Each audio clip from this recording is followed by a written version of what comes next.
খেয়ে থাকে সরকারি কর্মচারীরা। এবারের বাজেটে সরকারি কর্মচারীদের জন্য কোনো সুখবর বা নিয়ে অ্যাডভান্স তো বলা ভেরি মুশকিল, এখন তো বাজেট তো পেশ হয়নি না, বাজেট পেশ হোক তারপরে দেখা যাবে। না এটা কি করে বলবো, এখন বলা মুশকিল। আগামী 16 তারিখ বাজেট হবে, তো বিকশিত ত্রিপুরা গঠনের ক্ষেত্রে বাজেটে প্রতিফলনকে আমরা দেখবো রাজ্যবাসী সেটা।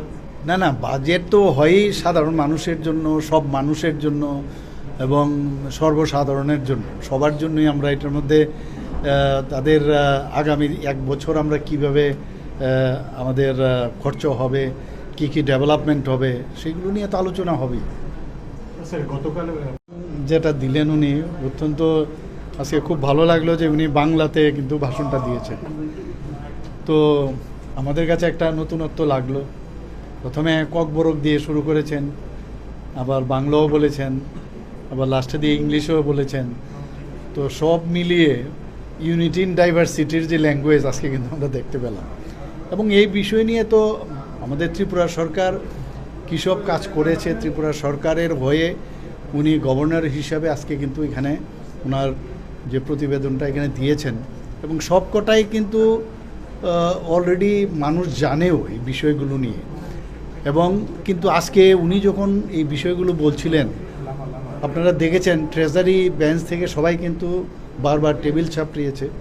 অর্থাৎ এত কাজ এই গভর্নমেন্ট করেছে, এবং লাস্টে দিয়ে উনি বললেন আমি মেইন কথাগুলো খালি বললাম, বাকি এত কাজ এই সরকার করেছেন যে সময়ের কারণেও এটা একটা সমস্যা হয়। তো যাই হোক, উনি বলেছেন বই আছে, তো বিস্তারিত আলোচনা আমাদের হবে আগামী দিনে, এর উপর ডিসকাশন হবে, বিরোধীদেরও সুযোগ থাকবে এই বিষয়ে আলোচনা করা। আমাদের ট্রেজারি বেঞ্চের থেকেও আমরা সবাই এটার মধ্যে আলোচনা করব, এবং যার যুক্তি দেখাবে আমরা আমাদের যুক্তি দেখাবো। কিন্তু সর্বসাকুল্যে আমার মনে হয় খুব ভালো ওনার যে বক্তব্য আজকে উনি বিধানসভায় দিয়েছেন। স্যার আপনি না, আমি তো বলবো সবাই ওনাকে সাপোর্ট করা উচিত, কারণ এক তো জনজাতি গোষ্ঠীর একজনকে দেওয়া হয়েছে এবং বহুদিনের পুরনো এই রাজনীতির সাথে জড়িত প্রাক্তন মন্ত্রীও ছিলেন। কাজেই আমার মনে হয় সবাই ওনাকে সাপোর্ট করা উচিত। Thank you.